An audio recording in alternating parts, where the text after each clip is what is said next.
തൽക്കാലം താൻ ഇന്ന് ക്ലാസ്സിൽ കയറണ്ട. അയ്യോ സർ പ്ലീസ്. No explanation. പുറത്തിറങ്ങിയേക്ക്.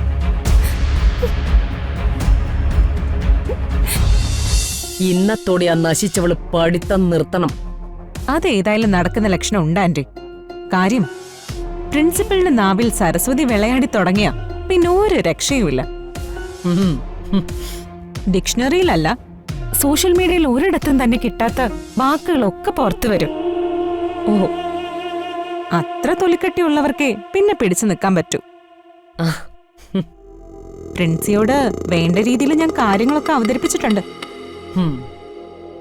മുൻപൊരു പീഡന കേസ് വന്നപ്പോ ജോലി പോവാതെ പ്രൊട്ടക്ട് ചെയ്ത് നിർത്തിയതേ ഈ ദക്ഷയായിരുന്നു, അച്ഛന്റെ ബലത്തില്. ഓ, ഇന്ന് ഏതായാലും കല്യാണിയെ ക്ലാസ്സിൽ കയറ്റാൻ പോകുന്നില്ല. ആന്റി കൂടി പ്രിൻസിപ്പളിനെ വിളിച്ചൊന്ന് ചൂടാക്ക്. ഒരു ഉന്തിന്റെ കൂടെ ഒരു തള്ളും കൂടി ആവട്ടെ. ഓക്കെ മോളെ, ആന്റി വിളിക്കാം. ആ, മോൾ അപ്പുള്ള വിവരം ആന്റിക്ക് തരണം. അത് ഞാൻ ഏറ്റു ആന്റി. ആഹാ. ആദ്യം പ്രിൻസിയെ വിളിക്ക്. ബാക്കി വിവരങ്ങളൊക്കെ ഞാൻ തന്നുകൊണ്ടേയിരിക്കാം. ഓക്കെ മോളെ.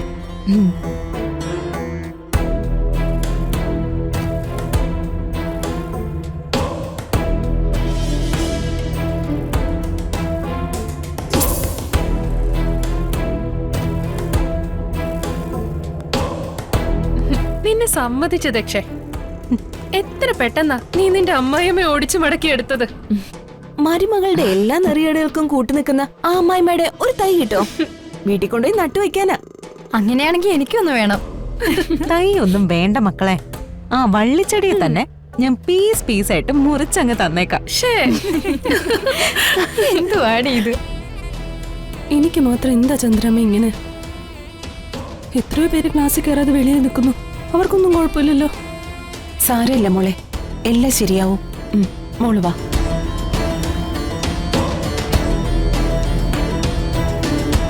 കുറെ നേരമായി നിൽക്കാൻ തുടങ്ങിയിട്ട്.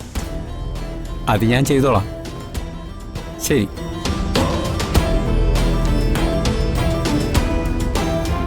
ഇപ്പൊ ഇത്തരത്തിലുള്ള ശിക്ഷാ നടപടികളൊന്നും പാടില്ലെന്നാ നിയമം. Okay madam, okay.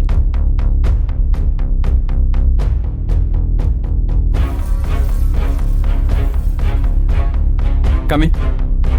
വാ.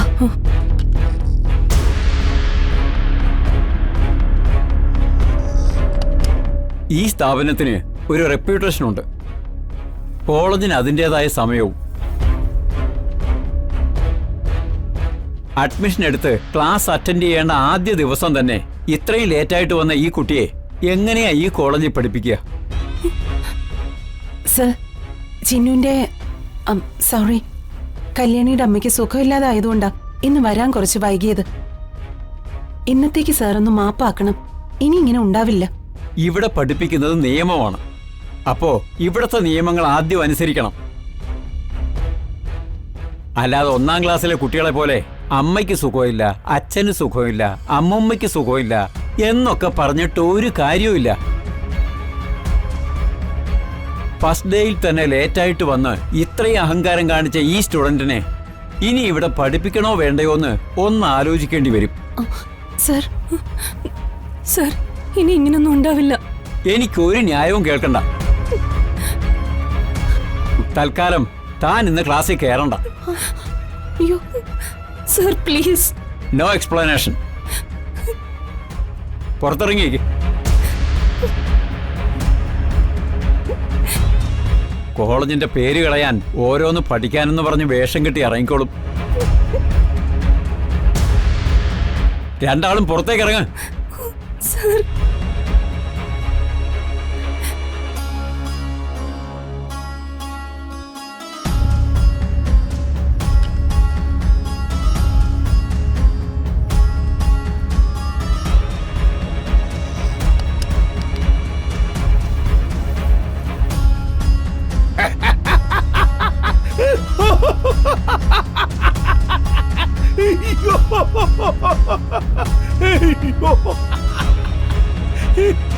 എന്നാൽ എന്റെ കുഞ്ഞോളെ, അവളെ ക്ലാസ് കേറ്റാതെ സ്കൂളിന് പുറത്തു നിർത്തിയിരിക്കുന്ന കാര്യം ഒന്ന് ആലോചിച്ച് നോക്കിയേ. ഓ സ്കൂളല്ല കോളേജ്.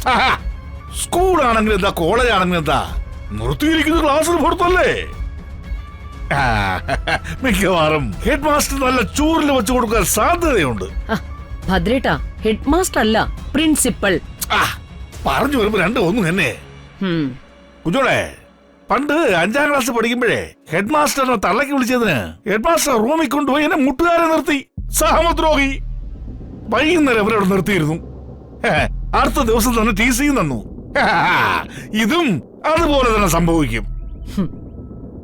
ഇവർക്ക് ആ കോളേജിൽ നിന്ന് ഇന്ന് തന്നെ TC കൊടുക്കും. അങ്ങനെയാണെങ്കിൽ വക്കീൽ കോട്ടിടാൻ പോയവള് പട്ടി ചന്തയ്ക്ക് പോയതുപോലെ അലഞ്ഞു തിരിഞ്ഞിങ്ങി തിരികെ വരും. കുഞ്ഞോളെ, അല്ലെങ്കിൽ തന്നെ അവൾ ഈ വക്കീൽ പരീക്ഷ പാസ്സാവാൻ പാടില്ല. പാസ്സായാൽ അതിന്റെ അർത്ഥം കുഞ്ഞോട് എപ്പോഴും പ്രതിക്കൂട്ടി കയറിയെന്ന് ചോദിച്ചാ മതി. തമ്പുരാനും തമ്പുരാട്ടിയും കൊല്ലപ്പെട്ടത് അടക്കം ആ കൊട്ടാരത്തിലെ എല്ലാ കാര്യങ്ങളും അവൾ ചെകഞ്ഞെടുക്കും. അതെനിക്കറിയാം ഭദ്രേട്ടാ. അവളെ അങ്ങനെ അങ്ങ് വിട്ടുകളയും ഞാനെന്ന് തോന്നുന്നുണ്ടോ? അതില്ല. എന്നാലും ഇപ്പോ കാര്യങ്ങൾ കുഞ്ഞോളുടെ കയ്യിൽ നിൽക്കുന്നുണ്ടോ എന്നൊരു സംശയം. ഒന്നിനും പറ്റിയില്ലെങ്കിൽ അവളെ ആ നരിയുടെ അച്ഛനെ നമ്മള് തട്ടിയതുപോലെ ഞാനങ്ങ് തട്ടും. അതൊക്കെ അവിടെ നിൽക്കട്ടെ കുഞ്ഞോളെ. ആദ്യം ആ സ്കൂളില് കോളേജില് അവിടെ ആരെങ്കിലും ഉണ്ടെങ്കിൽ അവര് ക്ലാസ് റൂമിന് പുറത്തു നിൽക്കുന്ന ഒരു വീഡിയോ എടുത്ത് അയച്ചു തരാൻ പറ. അതൊന്നും ഞാൻ കണ്ട് രസിക്കട്ടെ.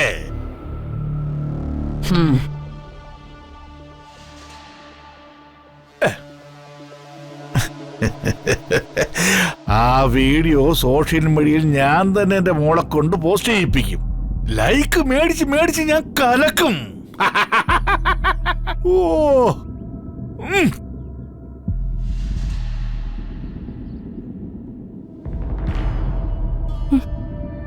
ഇനി എന്ത് ചെയ്യും ചന്ദ്രമ്മ? മോള് വിഷമിക്കണ്ട, ദൈവം എന്തെങ്കിലും മാർഗം കാണിച്ചു തരും.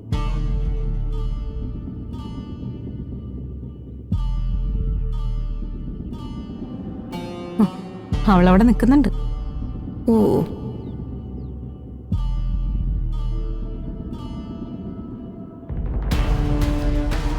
ഇത് ദക്ഷക്കുഞ്ഞല്ലേ? മഹിക്ക് വേണ്ടി ആലോചന വന്ന മന്ത്രിയുടെ മകള്.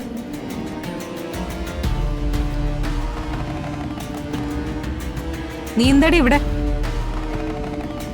5 കൊല്ലം കൊണ്ട് പഠിക്കാനുള്ളതെല്ലാം നീ ഒറ്റ ദിവസം കൊണ്ട് പഠിച്ചു കഴിഞ്ഞോ?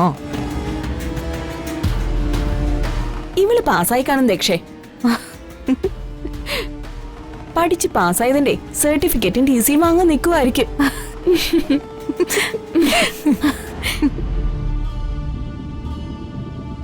പാവം ഈ പട്ടിക്കാട് പഠിപ്പിച്ചിനെ ആ കയ്യിലിരിക്കുന്ന അമൂല്യമായ എഴുത്താണി പേന വെച്ച് ഒപ്പിടാൻ പറ്റിയില്ല.